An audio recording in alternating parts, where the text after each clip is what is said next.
If your 1-year-old gets frustrated easily, join the club. There is a simple explanation though, and definitely a plan of action. Hello you guys, I'm Cassie from Custom Built Parenthood. If you're new here, I have 3 kids ages 7, 5, and 1, and I've spent my whole life loving and learning about child development. From babysitting to my bachelor's degree to foster care, and now being a stay-at-home homeschooling mom, I just live for this stuff. So if you want to get more encouragement on how to enjoy parenting a bit more and how to get more information that will help you understand your child better, I would love for you to subscribe to my channel and hit the bell so that you will know about all of my new videos. So I think for a lot of us, it can be uncomfortable being around big, strong emotions, especially negative ones. We want to just fix it and have it go away. So it makes sense for us as parents to be complaining or maybe even worried about our 1-year-old's frustration. They're likely getting frustrated really easily and quite often. They're also really likely to be expressing that frustration in ways that we don't like. If I was coming to somebody with these concerns, I'd probably first be asking, is this normal, right? And secondly, I'd be wondering what in the world to do about it. So that's what we'll address today. Make sure to stick around till the end of the video for a few tips for when your 1-year-old is naughty because of their frustration, because that is a tricky one. So most often, our 1-year-old's frustration comes out in the form of a temper tantrum, which I've definitely talked about before. So what I want to focus on today is how to really, truly deal with your child's emotions. Frustration is one of the biggest ones that I see with my 1-year-old and is definitely usually the cause of his tears. So you may be wondering at some point, why is my 1-year-old frustrated? Sometimes we don't even get why they're so worked up. It's absolutely normal and developmentally appropriate for your 1-year-old to get frustrated easily. I talked a few weeks ago about us as parents feeling frustrated with our 1-year-olds, so let's talk about that definition of frustration again. It's an emotion that comes from being blocked from achieving an intended goal. For just a second, I want you to just try to wrap your mind around how many times in a single day your 1-year-old has a goal in mind that they're being blocked from achieving. And don't worry, I'm not jumping to any conclusions blaming you. Naturally, your 1-year-old is blocked by their age and their size constantly. Their lack of development, abilities, strength, and skills is a real deterrent for most of what they're wanting to accomplish, right? But even sadder are those times that they're blocked from achieving those goals by the people around them. Parents, siblings, grandparents, you name it. We have all done it and we all mean well, but no wonder our 1-year-old gets frustrated so easily. On top of all of this, it's good to keep things in perspective. They've had a year or maybe close to 2 years in my case, my 1-year-old is almost turning 2, to experience life here on earth. Do we realize how short of a time that is? Like really? That is not a lot of time, and it certainly is not enough time to master how to manage these big, strong emotions. I'm just saying, I've had 31 years on this planet, and I still haven't mastered it yet.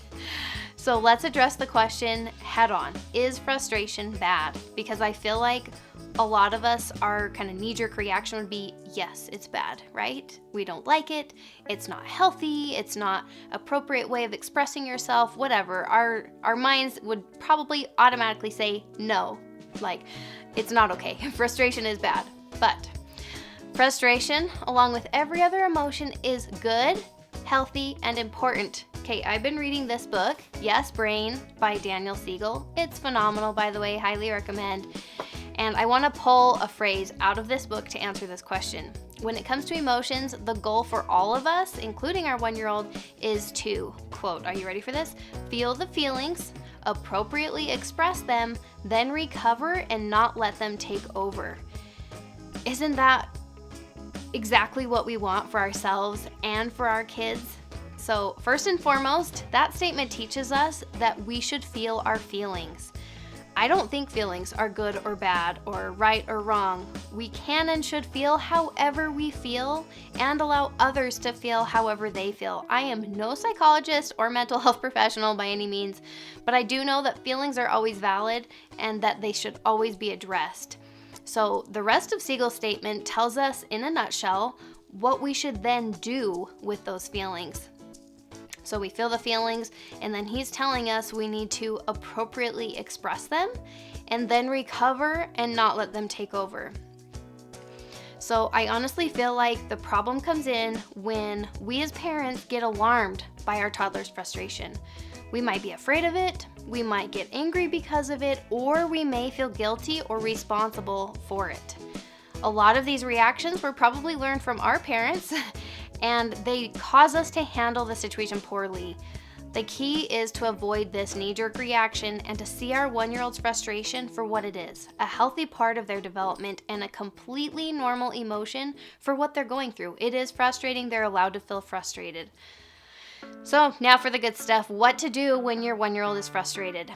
So I decided to let Siegel's statement be the framework, I should say, for how to deal with my 1-year-old's frustration. So there are 3 parts to his statement, so there are 3 steps that I'm taking with my 1-year-old. First, allow them to feel the feeling. So that's obviously the feel the feeling part. Number 2, give them the words for what they're experiencing. That's the appropriately express the feelings part. Number 3, let your presence and connection soothe them. So this is the recover and not let the feelings take over part. So step 1 is really important. Cannot be skipped. Feelings aren't something to be avoided or to be judged. A lot of damage is done when you don't allow your child to feel what they feel. Siegel says a meaningful life is an emotional life. So let your child feel the feelings. Part of this step for me is consciously reminding myself to keep calm. I don't need to be worried. I don't need to be overwhelmed or frustrated by my 1-year-old's frustration. Honestly, do we recognize the irony of me getting frustrated easily over my 1-year-old getting frustrated easily? Pretty ironic. So make sure you're keeping yourself in check, and really it's our job as parents to send our children a clear message that we can handle their emotions even when they can't. So remind yourself that it's okay and healthy for them to feel frustrated, and that we can remain calm while we respond to this frustration, which really is a cry for help. So with that healthy mindset, we're now ready to move on to step 2, which is to connect with our child. The goal is to give them the words for what they're experiencing. It's a lot like the acknowledge part of our ABCs that I taught you back in my tantrum video. I will link that video up here as well as in the description if you missed that one. But on top of acknowledging, we're also going to be labeling the emotion. So as Siegel says, name it to tame it. That's a really easy way to remember the importance that as we're naming the emotion, it will help tame that emotion. So based on your observations, tell your 1-year-old what's happening and what they must be feeling. Something like, you really wanted to play with your brother. Are you sad and mad? Then for step 3, you simply let your presence and your connection soothe your child. The big takeaway from this is that you don't leave your child alone with these big emotions. Some might be inclined to have a don't be a baby mentality and try to just force your kid out of the emotion as quickly as possible, or some might put their child in isolation or timeout, completely deserting your 1-year-old with these big, huge, scary feelings. But in these moments, your child genuinely needs your help.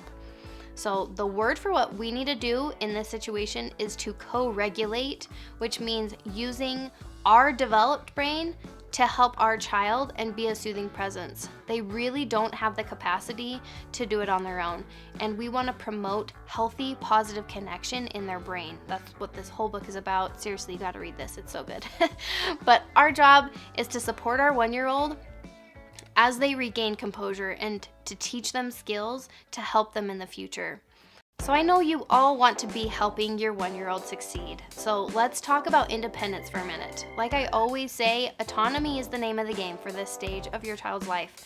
Your toddler is growing rapidly and learning new things every single day. So think about all the brand new tasks that your 1-year-old is taking on in a single day. They're learning so many new skills and it can be overwhelming, but they are up for the challenge, and in fact, they are hardwired to want the challenge. They want that independence. They want to do things for themselves. So if you're getting the impression so far from watching this video that it's your job to just swoop in and rescue your 1-year-old from any hard moment or difficult emotion, that is definitely not the right message. We want to encourage independence and autonomy whenever possible. Autonomy versus shame and doubt is the stage of development that they're in right now that we want them to successfully pass through. I have talked about this stage a little bit more in a past video. I'll link it up here and in the description. But we want our child to grow up believing that they're capable and to have a positive sense of self. The main message of this video is not to rescue your child, but instead to connect and walk with them through difficult moments. So your job is to validate what your child is going through and to give them encouragement when they need it. It's telling them and sending them the message, I'm right here with you, you've got this. So focus on being attuned to your child's emotional state. That just means being really aware of what they're doing, of kind of how they're acting, and when you're sensing that frustration is building, that's being attuned to their emotional state. I'm aware of the state that they're in. Does that make sense? So find the balance between letting them struggle and learn, which is what this whole stage of development is about, and stepping in to help. So Siegel says, in each situation and with each child, think about what will lead to growth and an expansion of what they believe they can do. So that's really the benchmark of what we're trying to accomplish. Basically, minimal amount of help. So empowering them and encouraging them to have autonomy and independence, but not leaving them alone with big emotions. So they're totally fine to struggle as long as they want. You don't need to say anything or do anything. But once they're starting to get frustrated, once they're starting to express that frustration or maybe start crying, whatever that looks like for your child, that's when we should step in to help them cope with that feeling. So by letting them feel the feelings and then helping them appropriately express and recover from them, we're teaching them lifelong skills. By letting them struggle and giving them the bare minimum of help with tasks, we're empowering them to be determined and to gain new skills. All right, so we can't end this topic without addressing the times when your 1-year-old is naughty due to frustration. I hate the word naughty, but that's what we're going with today because that's probably what we would all say. They're being so naughty. So by the end of these videos, I always feel some eyes rolling at me from parents out there thinking that I'm just totally missing the mark. Cassie, you have no idea the behaviors I'm dealing with, and you think that just sitting and connecting with my child will fix that? Folks, frustration often leads to behaviors that we don't like or that are unacceptable. All of us parents know this to be true, including me. The main thing I want to do is point out that behavior is communication for skills and strategies that your child doesn't have yet. So basically, you need to see whatever the behavior is as a cry for help instead of just being naughty or being defiant or being difficult or being a handful. Whatever word you put in there, don't even let yourself see it that way. They are truly just trying to ask for your help. They legitimately need your developed brain to help their undeveloped brain cope and learn. Dealing with emotions in a healthy way is a skill that has to be learned. So, quite frankly, I've realized that most of us as parents have just as much to learn about this as our children do. So let the whole family focus on this for a little bit. Also, I can speak from experience that many behaviors kids do fall in the category of behaviors that they will grow out of. So handle it with as much patience and kindness as you can, because chances are it really won't last forever. You just need to let development unfold. With that said, when it comes to misbehaviors caused by frustration, I would direct you to the ABCs that I mentioned earlier: acknowledge, boundary, and choice. This is my standard procedure for temper tantrums and just all of those difficult moments with a 1-year-old. So with a 1-year-old, distraction is often a really useful tool to help your 1-year-old recover. But this distraction comes after you validated and connected with them. So you need to let them feel the feeling, help them name it, that's acknowledge, and then while you stay with them, you can state the boundary and give them the choice. So this can be a great way to distract your 1-year-old and to teach them. You really wanted another cookie. It's okay to feel frustrated. It's not okay to hit. Would you like a banana, or would you like to be all done eating? That goes through the acknowledge, boundary, and choice, and you are staying present with your child, you're connecting with them, and you're allowing them to just go through this experience with you right there with them. If you enjoyed this video, go ahead and give it a thumbs up. It is a great compliment, and it does help my channel reach more wonderful people like you. I appreciate it, and we'll see you next time.